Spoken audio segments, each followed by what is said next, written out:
وہ کہتے ہیں کہ رنجیت سنگھ کا زمانہ جو تھا بہت خطرناک زمانہ تھا.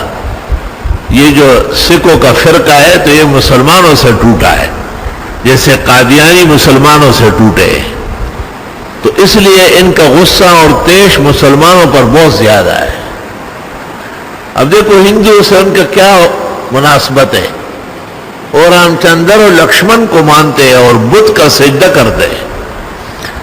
سکھ مذہب میں بت نہیں ہے اور بت کے سجدے کو عیب سمجھتے ہیں. لیکن وہ ان کے ساتھ گھسے ہوئے اور ان کا ایک فرقہ ہے. بہت سارے رسوم میں اختلافات ہیں ان کے اور تمام غصہ و قہر ان کا بختوں کا مسلمانوں پر ہے. اورنگزیب عالمگیر رحمت اللہ علیہ کی وفات پر 1110 میں اورنگزیب فوت ہوا ہے. 1110 ہجری میں. تو اس کے 25 سال بعد رنجیت سنگھ برسر اقتدار آیا ہے. اس کا جو صدر مقام تھا وہ پشاور تھا. بالائے سار وغیرہ یہ سب چیزیں اسی نے بنوائی ہے. وہاں 2 پختون تھے, ایک کا نام عبدالعظیم خان تھا اور ایک کا نام عبدالجبار خان تھا. ان دونوں نے اس کا سخت مقابلہ کیا اور اس کو اٹک پار ہونے نہیں دیا. اور اٹک کے پاس اور دریا کابل کے کنارے رنجیت سنگھ کے ہزاروں لوگ مارے گئے, مردار کیے گئے. عبدالجبار خان اور عبدالعظیم خان کے انتقال یا شہادت کے بعد پھر اس کے سامنے رکاوٹ نہیں تھی اور پھر پورے ہندوستان پر تقریباً اس کی حکومت ہو گئی تھی. ملتان میں ایک مسلمان بادشاہ تھا, مظفر خان نام تھا اس کا. یہ تمام پختونوں کے علاقے ہیں.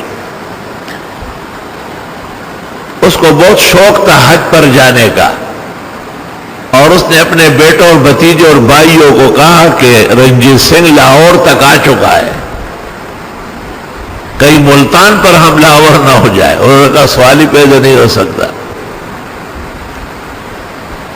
مظفر خان حج کے لیے روانہ ہوا تو سفری اور سمندری حج تھا. جب وہ کراچی پہنچا دریائے سندھ کے ذریعے تو اس کی کشتیاں ٹوٹ گئی تھی.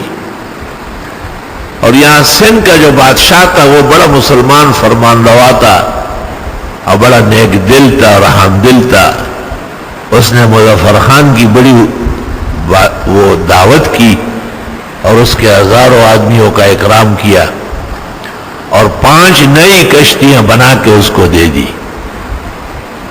وہ سندھی بادشاہ نے جو کشتیاں بنا کے دی اس سے مظفر خان پہنچ گیا جدہ اور وہاں اتر گیا اور اس نے حج کیا. اس زمانے میں حج بھی یہ حج تو نہیں تھا کہ ابھی آئے ابھی کہتے ہیں ابھی جائیں گے, آپ کی طرح نہ آئے کبھی مہمان کوئی. بہت وقت لگتا تھا, بہت زیادہ. شاہ عبدالعزیز صاحب نے تو فتویٰ دیا تھا کہ ہندوستان کے مسلمانوں پر حج فرض نہیں ہے کیونکہ راستہ پرامن نہیں تھا.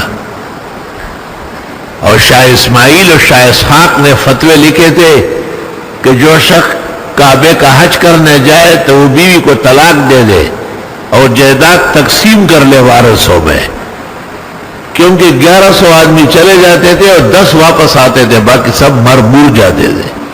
ایسے خطرناک راستے تھے, ایسی پریشان کن حالات تھے.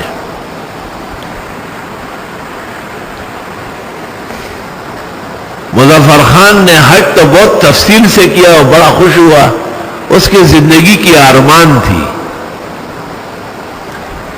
لیکن جب حج کر کے واپس آیا تو پتہ چلا کہ رنجیت سنگھ جو ہے نا وہ ملتان کے قریب پہنچ چکا ہے اور اس نے ان کو وارننگ دی کہ ملتان خالی کرو اور ہمیں ملتان کا قبضہ دے دو. مظفر خان نے اور ان کے بھائی بھتیجوں نے بڑا سخت مقابلہ کیا، اور مقابلے میں رنجیت سنگھ کو شدید نقصان پہنچا۔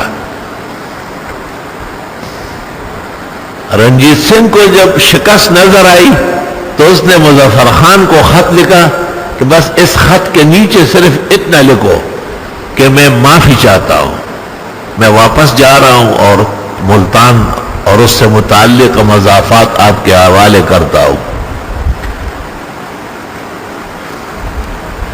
مظفر خان نے کہا ابھی تو میں نے کعبے کا حج کیا ہے، خدا سے معافی مانگی، اب تم جیسے کافر سے معافی مانگوں گا میں؟ اور کہتے ہیں جمعہ کا دن تھا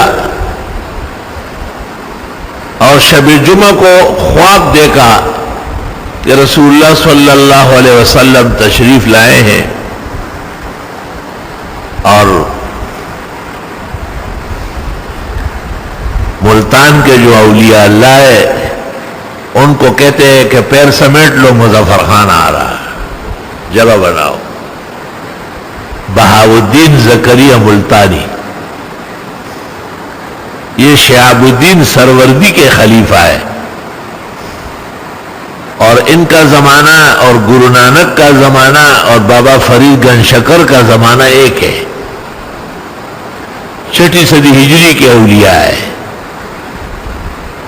تو بہاؤالدین زکریا ملتانی کو خواب میں رسول اکرم صلی اللہ علیہ وسلم فرماتے ہیں کہ مظفر خان جمعے کے دن آ جائے گا تو تم جگہ بنا لو، تھوڑا سا ادھر ہو جاؤ۔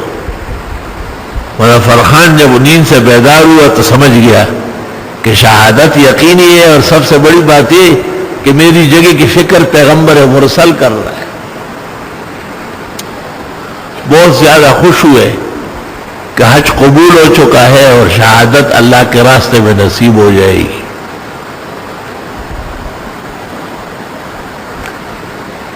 اللہ، یہ تو میں نے ویسے آپ کو تاریخی دریچہ دکھانے کے لیے ایک قصہ سنایا کہ قدیم زمانے میں حج اور سفر کتنا مشکل کام ہوتا تھا۔ ابھی تو بس اب آپ ٹکٹ لے لیں اور شام کو ہوائی جہاز میں بیٹھے 4 گھنٹے میں جدہ اترے، 1.5-2 گھنٹے میں مکہ پہنچے۔ بادشاہ عرب اللہ ان کی عمر میں برکت دے، پورے عالم میں ان کو اقتدار دے۔ السلام علیکم جی دوستو، آپ نے دیکھا اور سنا شیخ مفتی ظہور علی خان رحمۃ اللہ علیہ کو کہ شیخ مفتی ظہور علی خان رحمۃ اللہ علیہ کیا بیان فرما رہے تھے۔